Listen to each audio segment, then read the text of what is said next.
হরে কৃষ্ণ কৃষ্ণ কৃষ্ণ হরে হরে, হরে রাম রাম রাম হরে হরে। নমস্কার বন্ধুরা, টিআরওয়াই চ্যানেলে আপনাদের সবাইকে স্বাগত জানাই। কেমন আছেন আপনারা? আশা করি রাধা মাধবের অশেষ কৃপাতে আপনারা সবাই খুব ভালো আছেন। রাধা মাধবের অশেষ কৃপা পেতে অবশ্যই কমেন্ট বক্সে লিখুন হরে কৃষ্ণ। আজকে আমার ভিডিওর বিষয়বস্তু হলো 2025 সালের 1432 বঙ্গাব্দের জ্যৈষ্ঠ মাসের শুক্লপক্ষের একাদশী নির্জলা পাণ্ডবা একাদশী কবে এবং একাদশীর সময়সূচি, একাদশী কখন শুরু হবে এবং একাদশী তিথি কখন শেষ হবে, ব্রত পালনের সময় এবং ব্রতকথার মাহাত্ম্য। তবে ভিডিওতে যাবার আগে বলি, আমার চ্যানেলে আপনি যদি নতুন হয়ে থাকেন একটি সাবস্ক্রাইব করে পাশে থাকা নোটিফিকেশনের ঘন্টাটি বাজিয়ে অল করে দেবেন এবং লাইক কমেন্ট শেয়ার করে অন্যদের জানাতে। একদিন পাণ্ডব, ভীম, জ্যৈষ্ঠ ভাই ধর্মরাজ, যুধিষ্ঠির, মাতৃদেবী কুন্তী দেবী, দ্রৌপদী সুন্দরী ও অন্যান্য কনিষ্ঠ ভাতৃগণেরা সকলেই একাদশীর দিন ব্রত উপবাস করে থাকেন। আর ভীমকেও প্রতি মাসে 2টি একাদশী পালন করার অনুরোধ করেন। শাস্ত্রমতে এই ব্রত পালনে ভগবানকে ভক্তির উদয় হয়, কিন্তু ভীমের যে ভীষণ ক্ষুধা, সে একদম ক্ষুধা সহ্য করতে পারে না, তাই সে এই উপবাস করতে পারে না।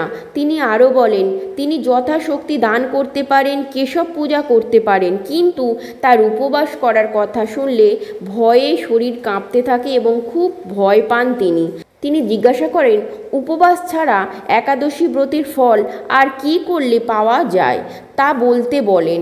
তখন ব্যাসদেব বলেন, যদি তিনি ভগবদ্য ধাম অতি প্রিয় মনে করেন, তা আর নরকেও অত্যন্ত নিকৃষ্ট বলে মনে করে থাকে, তাহলে প্রতি মাসে উভয় পক্ষের একাদশীতে উপবাস করতে হবে। তখন ভীম বলেন, একদম খিদে সহ্য করতে পারে না, তার পেটের মধ্যে বৃক নামে এক প্রকার অগ্নি থাকায় লোকে তাকে বৃকোদর বলে, তাই তিনি একেবারে খিদে সহ্য করতে পারে না। তবে তিনি যে একটি উপবাস করতে পারবেন সম্মতি দেন এবং ব্রতের ব্যবস্থা করে দিতে বলেন, যেটা পালন করলে ইহলোক ও পরলোক দুই মঙ্গল হয়। তখন ব্যাসদেব বললেন, কেউ যদি একটিও একাদশী ব্রত করে কৃষ্ণ নাম পালন না করে, তাহলে তার নরকে গতি হয়। তখন ব্যাসদেবের কথা শুনে আরও ভয় পেয়ে বললেন, কাঁদতে থাকেন আর বললেন, তার উপায় কি হবে, তিনি কি করবেন? তখন ব্যাসদেব বললেন, মিথুন বা বৃষ রাশিতে সূর্য অবস্থানে শুক্লপক্ষের একাদশী উপস্থিতি হয়, তাকে পাণ্ডবা নির্জলা একাদশী বলে। এই তিথিতে জল পর্যন্ত খেতে নেই এবং হরিস্মরণ করতে হয়, হরিকথা শুনতে হয়, হরিকথা ভাবতে হয়। এই পাণ্ডবা নির্জলা একাদশীর দিনে জল পর্যন্ত খাওয়া যাবে না। এই একটি ব্রত নিষ্ঠাভাবে জল খাবার না খেয়ে একেবারে নির্জলা থাকতেই হবে, তবেই 12 মাসের ফল লাভ করা যাবে। শ্রীবিষ্ণু বলেছিলেন, বৈদিক ও লৌকিক ধর্ম ত্যাগ করে যদি শ্রীবিষ্ণুর শরণাপন্ন হয়ে এই নির্জলা একাদশীতে মানুষ যদি একদম নির্জলাভাবে একাদশী পালন করে, তাহলে তার সকল পাপ মুক্ত হবে।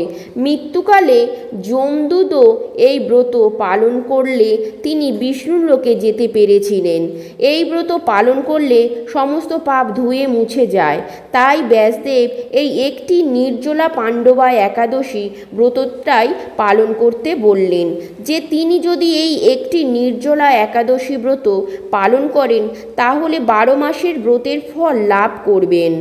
1432 বঙ্গাব্দে 2025 সালের নির্জলা পাণ্ডবা একাদশীর পূর্ণাঙ্গ সময়সূচি হল, একাদশী তিথি শুরু হবে 1432 বঙ্গাব্দের 21শে জ্যৈষ্ঠ, ইংরাজি 2025 5ই জুন বৃহস্পতিবার রাত্রি 3:23 পর থেকে এবং একাদশী তিথি থাকবে 22শে জ্যৈষ্ঠ 1432, ইংরাজির 6ই জুন 2025 শুক্রবার পুরো দিন এবং পুরো রাত একাদশী থাকবে এবং একাদশী তিথি শেষ হবে 23শে জ্যৈষ্ঠ 1432, ইংরাজির 2025 7ই জুন শনিবার সকাল 5টা 12 মিনিট পর্যন্ত। নির্জলা পাণ্ডবা একাদশী ব্রত উপবাস পালন করা হবে। 23শে জ্যৈষ্ঠ 1432, ইংরাজি 7ই জুন 2025 শনিবার সকাল 5:12 পর থেকে এবং পারণ হবে 8ই জুন 2025 বাংলার 24শে জ্যৈষ্ঠ 1432 রবিবার ভোর 4:56 পর থেকে সকাল 7:12 মধ্যে। আজ আমার ভিডিওটা এই পর্যন্ত। ভিডিওটা কেমন হয়েছে জানাবেন এবং আমার ভিডিওটার শেষ পর্যন্ত পাশে থাকার জন্য অনেক ধন্যবাদ।